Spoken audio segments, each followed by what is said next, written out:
देखिए, आज जो बजट पेश हुआ है उसमें मैं समझता हूँ स्पेसिफिकली कुछ डिफाइन नहीं किया गया है। जैसे इनकी पुरानी आदत है भाजपा की, बड़े बड़े वादे करते हैं, करोड़ों का बजट घोषणा करते हैं, इतना लग जाए पर स्पेसिफिक तो कुछ नहीं दिया है।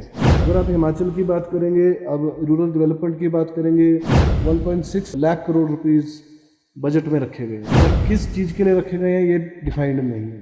तो मैं समझता हूँ झूठ बोल के, लोगों को ठग के, दूर के सपने दिखा के जो है लोगों के वाहवाही लूटने का काम भाजपा ने किया है।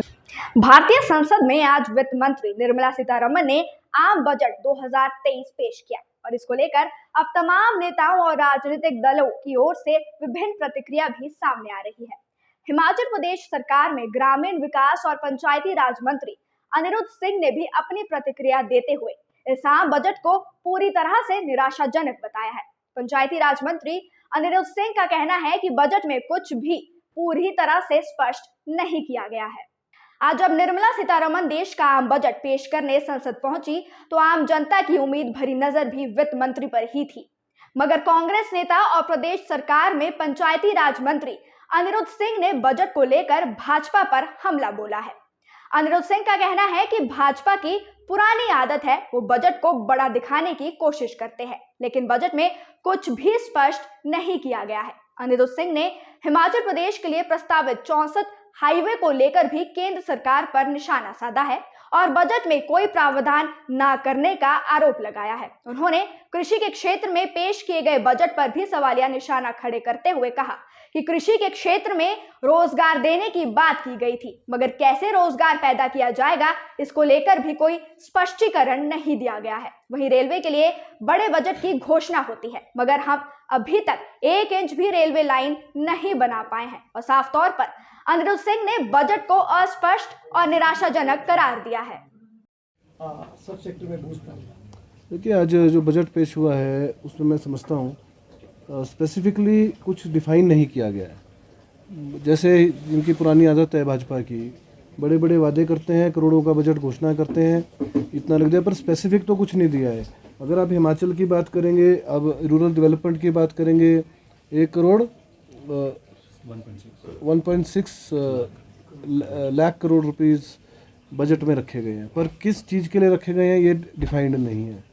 बोल रहे हैं कि एग्रीकल्चर में लगाएंगे पर और उससे रोज़गार पैदा होगा। रोज़गार का मतलब होता है नौकरियां प्रदान करना, ना कि बजट डाल दिया तो नौकरियां अपने आप लग जाएंगी, मेहनत खुद करो और हम आपको रोज़गार दे रहे हैं। मैं समझता हूँ बड़ा निराशाजनक बजट है। ना कोई इंफ्रास्ट्रक्चर के ऊपर बात हुई है, रोपवेज़ के ऊपर कोई बात नहीं हुई है। 64 नेशनल हाईवेज़ की बात करी थी, उसकी कोई इसमें स्पेसिफिक नहीं करी है। जो पहले की घोषणा है हम समझते हैं पहले वो पूरी करनी चाहिए। रेलवेज़ की बात करी गई है, रेलवे में बजट रखा गया है, पर आज तक हिमाचल प्रदेश में 1 इंच भी जो है, हमारी उम्र भी कोई करीबन 45-46 साल हो गई है, पर हमारे सामने भी जब छोटे थे तब से हर बजट में जो है रेलवेज़ की बात करते हैं, पर 1 इंच रेलवे लाइन जो है हम लोग नहीं बढ़ा पाए हैं। मनरेगा का फंड भी नहीं बढ़ा है इस बार बजट में, जो एक बहुत बड़ा रूरल इकोनॉमी को बूस्ट देता है। देखिए, मनरेगा का जो मैं बोलना चाहूँगा, मनरेगा में इन्होंने 20 वर्क्स पर पंचायत जो है इन्होंने डिफाइन कर दी है। अब 120 दिन देना एक्ट में है, नहीं तो उसको बेरोजगारी भत्ता लगाना हमारी जो है जिम्मेवारी है। पर मैं समझता हूँ कि उसके बारे में भी उसमें बजट बढ़ाने चाहिए था।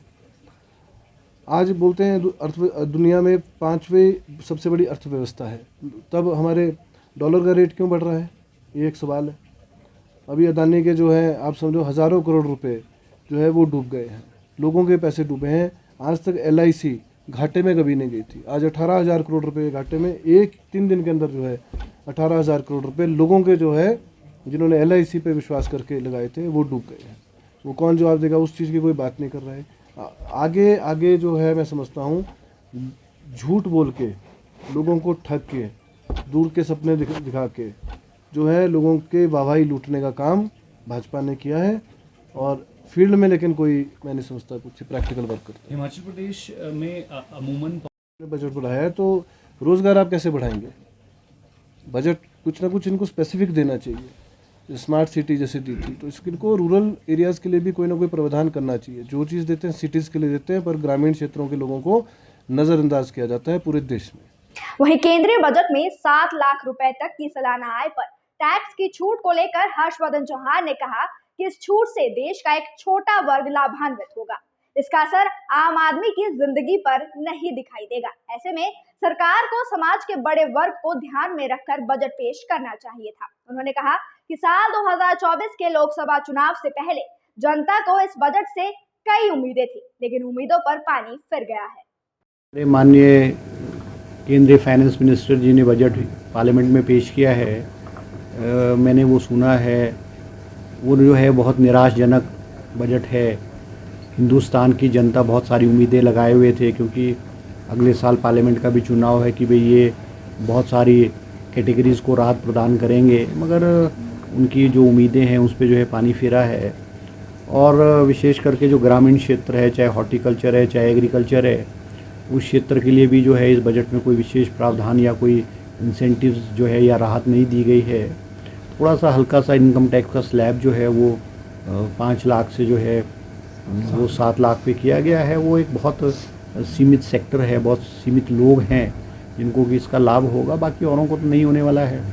As far as industries is concerned, हम तो उम्मीद कर रहे थे कि हिमाचल प्रदेश को जो है वो इंडस्ट्रियल पैकेज जो है जैसे कि नॉर्थ ईस्ट में है और जम्मू कश्मीर में अभी भी इनको इंसेंटिव्स है as far as industries concern, हम उम्मीद कर रहे थे कि हिमाचल प्रदेश को जो इंडस्ट्रियल पैकेज मिलेगा, मगर ऐसा नहीं हुआ है।